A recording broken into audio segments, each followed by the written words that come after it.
Good morning, everybody. It is Wednesday morning at 7:45. I slept in a little bit because the husband was off today, or is off today. It should be proper.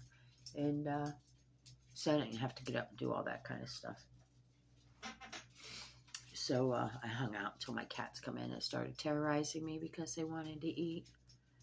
So I had no choice but to get out of bed because here they all come full force.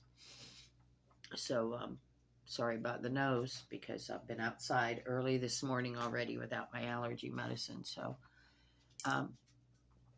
anyhow, I wanted to be a little more serious this morning, I think. First of all, I'm going to show you guys my routine every morning. If you can see it, this is my medications that I take. I don't know. I'm not seeing what I'm showing you. Anyhow, that's what I have to do every morning. And then a lot of it's vitamins. Now, don't get me wrong, but there's my lung medicine. I have to have this. And these little blue darlings, see these little blue darlings? Those are my sildenafil, generic for Viagra. And I have a couple more pills for my heart because the heart and lung issue all plays in together. And what it is, the sildenafil, I'm supposed to take it 3 times a day. A couple years ago, I backed myself down to twice, and I didn't tell my doctor. So I may have to up it, though. It's that time of year where breathing's getting a little more. I'm struggling a little bit more. But that takes care of the opening up of the, blood vessels in my lungs because that's what my issue is. They're collapsing. They've been collapsing. And that's why I should not have been here almost 13 years ago. However, the Viagra keeps them open, and they give them to newborn babies also that are born premature where their lungs aren't totally developed. So my lung doctor, when we were at the end of things, and he's 6 months, that's it. I can't, there's nothing I can do. And so we were talking, and, I'd been so sick at that point. I was like, well, it's what it is, However, he said to me, can I try something on you? He said, I don't want to give you false hope. He said, but, and he told me about, using it on the babies. And I just looked at him. I said, look, man, I'm dying. It's not going to hurt me. So, wish that sunshine wouldn't come in like that. Maybe if I turn this over here to this side. Hang on, guys. Probably not going to make it any better. But anyhow, so I said, whatever. So anyhow, within a few months, I was feeling better because I'd been totally misdiagnosed and mistreated for years. They were treating me for exacerbating asthma. I'm not asthmatic. I was dying. Here comes the hubby. He'll probably make some noise when he comes in. So anyhow, they started me on this regime. Anyhow, that opens up the lungs. Morning, honey. Morning, honey. Which keeps the blood in the heart from coming into the lungs, not being able to move. I'm explaining to him about why I take sildenafil. Cool. Your Betsy fired right off? Yeah, I heard that, honey. I was sitting right here. Of course I heard it. I bet the neighbors did too. I heard it. I watched it move out of the yard too, babe. Okay, I'm going to get back to my thing here. Get her done, babe. Anyhow, it keeps the lungs open, so when the blood comes through from the heart, it's got a place to go, and it doesn't splash back into the heart, and that's why heart failure. So, not only when you have this are you dealing with the lung demon, which is bad enough, but you're also fucking up your heart because everything is pushing back into that heart and it's struggling.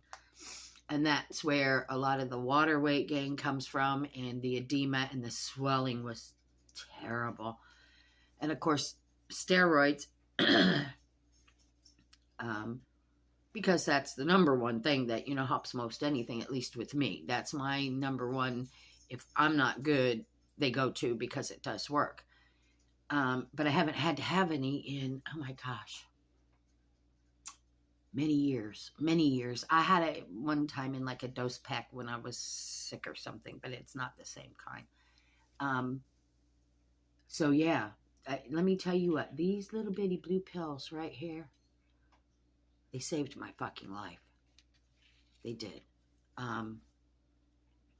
So I take them in the morning, I take them at night. In the morning I take this. At nighttime I have another regimen of things, because some things I have to take twice a day. And then I have my vitamins I take at night too. So, you know, when you see me out on the water, and everything isn't roses, but you know what? I make the best of the time that I can get out of it. Yesterday was a rough day. Yesterday was just a rough day. And like I've been telling you, I've been having a hard time breathing. So, you know, the doctor told me, you know, there's a possibility one day that this shit's going to start rearing its ugly head again, because I'm not cured.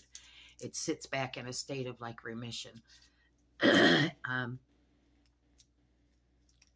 So I don't know. I don't know where it's going to go. I just get up every day with positive thoughts and put that kind of to the back of my head. But, you know, with that, when your system gets all messed up like that, and the steroids. I mean, I was on steroids for years and years.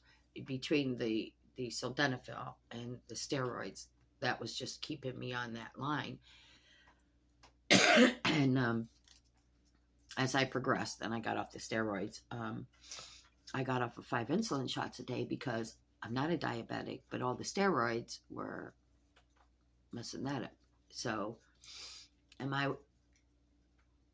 it never got that bad that I could ever figure out why this one doctor, who is no longer my doctor and hasn't been my doctor, had me on 5 insulin shots a day. Here again, she was also the one that had me on 40 medicines 3 times a day.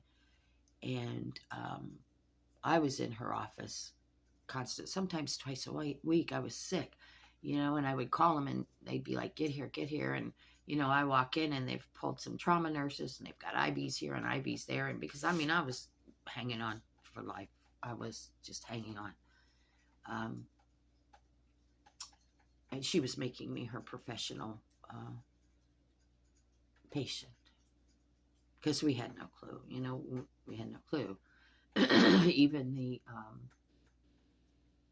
specialists that she had sent me to, now mind you, they were pill pushers. So I got away from there, got in with Tampa General over at USF teaching. Let me tell you what, they're angels in disguise. They really are. If it wasn't for them, I wouldn't be here. Because another doctor, Dr. Cox, love that man, honest to God. He was, I don't know what happened. He was affiliated with USF. Now, he might still be, but he was also in with Moffitt Cancer and all that. And he was the one that I had to go to because many, many years ago, oh my gosh, I was maybe in my late 20s, 30s, whatever.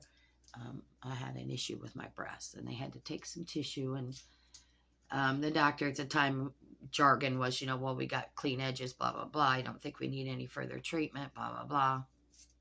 Okay.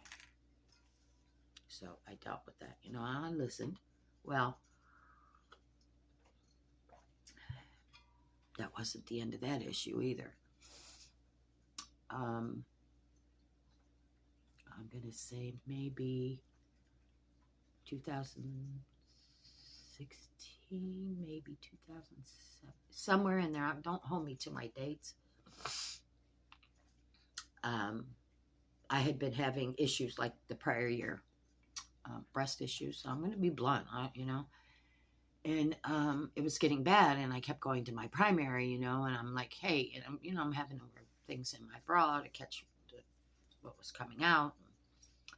You know, she didn't want to deal with it. So finally, I got real assertive with her, you know, and so again, she sent me to one of her surgeons.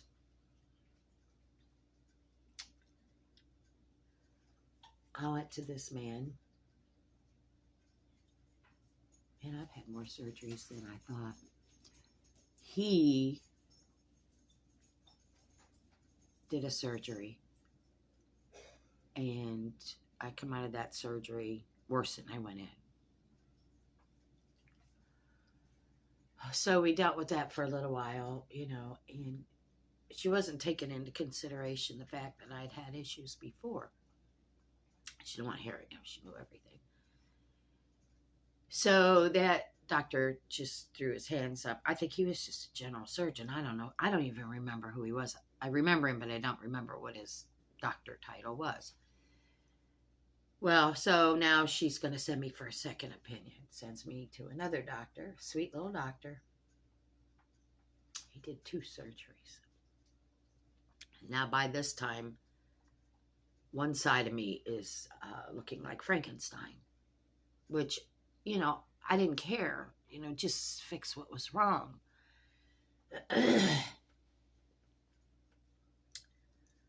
So, again, that just made the issue worse. I mean, worse. The stuff that was coming out of me I was at a loss. So, finally, I told her, I said, something has to be done. It has to be done. So she told me to find a surgeon associated with Moffitt. Well, why couldn't she have done that to begin with, So anyhow, I go over there and I see their surgeon. He looks at my, all my stuff.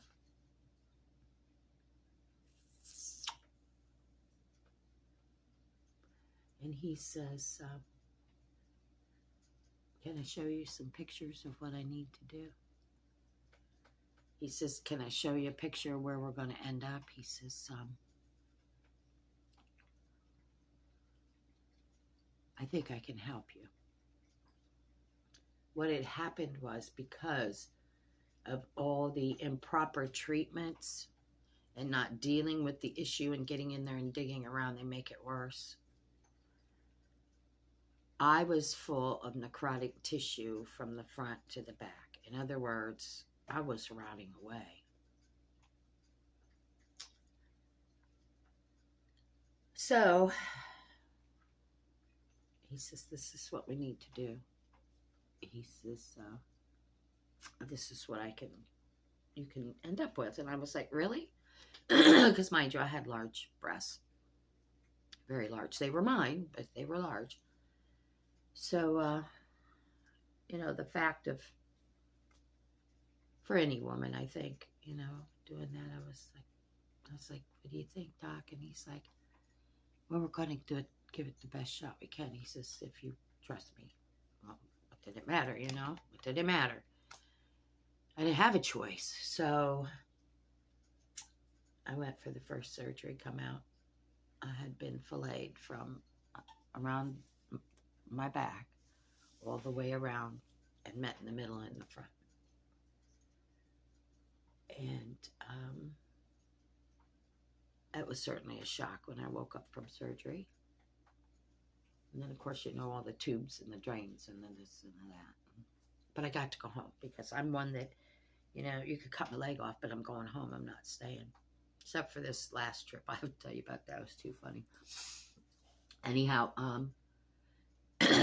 and I came home, and of course, you didn't notice a ton of change. There was a change, but because all the swelling and the bandages, and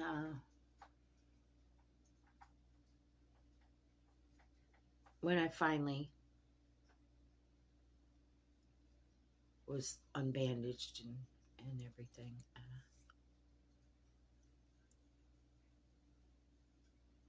it was okay. It was okay. Of course, now today I'm thrilled. I'm thrilled. Not only did it save my life, but I'm thrilled with what I'm carrying around.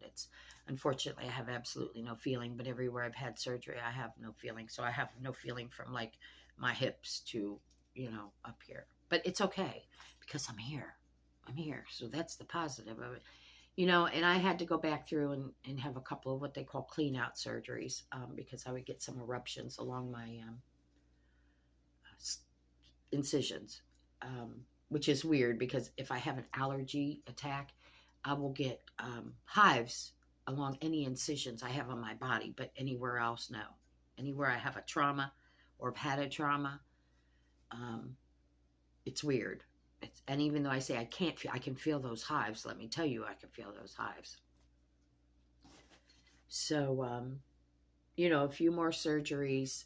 The last one, actually, he had to do in the office because it was the pain. The pain was bad. And so I went for the appointment that day, and he looked at me and he says, I don't have time to book an ER suite, or an operating suite. He says, I'm going to have to do this here. Let me tell you what. There was no anesthesia of any type, no topical, no, because, I was in his office, and they don't do things like that in the office, but he had to gather up things and do it in the office. That's how bad it was. However, I'm happy to say, and of course my husband, because it opened wide up, my husband had to pack it, poor thing. I felt so bad for him, and unpack it, and this went on for, I can't tell you how long, because that incision opened wide up, and it looked like it was healed and closed, but apparently there was something boiling in there still. Anyhow, that got taken care of. I'm good. I'm great. I survived that. Hopefully nothing else will come of that. I'm having a little issue, but we'll see what happens with that. But yeah, I just want to let y'all know that you can still grow old with issues, because I still have other health issues from when I was sick. My kidneys are messed up, so I have to take medicine for life for my kidneys. I have to take iron pills because I'm highly anemic. Blood pressure medicine, heart medicine. I don't know what these little things are. Let's see what this is. See it? He says it helps to keep me calm, because again, here's something else that, I just don't put it out there, but you know what? I told y'all I was going to fill you in a little bit at a time. I've had a couple strokes too. So for years they had to keep me calm. And I was on Xanax 3 a day prescription for, 30 years. Because I had those strokes when I was real young. And being hyperactive, they had to keep me calm. So with my new doctors, I said, look, I want off this shit. I don't emotionally need it. I'm not that person, but I have a feeling after all this time, my body needs it. It's got to go. It's got to go. We need to downscale my meds, and the shit's got to go. So we have actually gone from 40, and that's not including any vitamins. I'm looking here. I'm thinking in my head to maybe actually, with having to take medicines, should be 3 times a day, but I'm only doing it twice. Maybe 11, maybe. I take more vitamins than I do anything else now. So that's where we're at with those. It's just a little fill-in to let you know that all my days are not good. And yesterday was really not a good day for me. Today I'm already dressed and up, having my coffee. Got to take my medicine. And I'm going to go out and work in the yard. I'm going to weed eat, clean out my flower beds. A lot of leaves, from... because like I told you, our trees don't know when it's winter, when it's summer, because the weather changes like overnight here. So, and I'd already cleaned them out once, so now I got to go out and clean the leaves out of the flower beds again and blow shit away. And so that's what I'm going to do today, because I woke up, I feel good, I have lots of energy, and so I'm going to make the best of it. I'm going to grow old today, but I'm not going to grow old. I'm not going to let it hurt me. So anyhow, y'all, I'm going to get busy and get that done. And if anything exciting happens, I'll be back. Hubby's home today, though, so I got to get out that fucking proverbial whip and keep him moving so I can get some stuff done. But he seems to be up and rolling, so that's good. That's very good. So anyhow, y'all, I have run off at the mouth again for way too long. I'm at it, just short of 20 minutes. I'm going to be out of here. Y'all have a wonderful day. Take care of yourself. Get up and move around. And I'll get out there and get my ass in some kind of trouble today, and I'll come back and report it to you. Y'all have a wonderful one. Thanks for stopping by. See you later.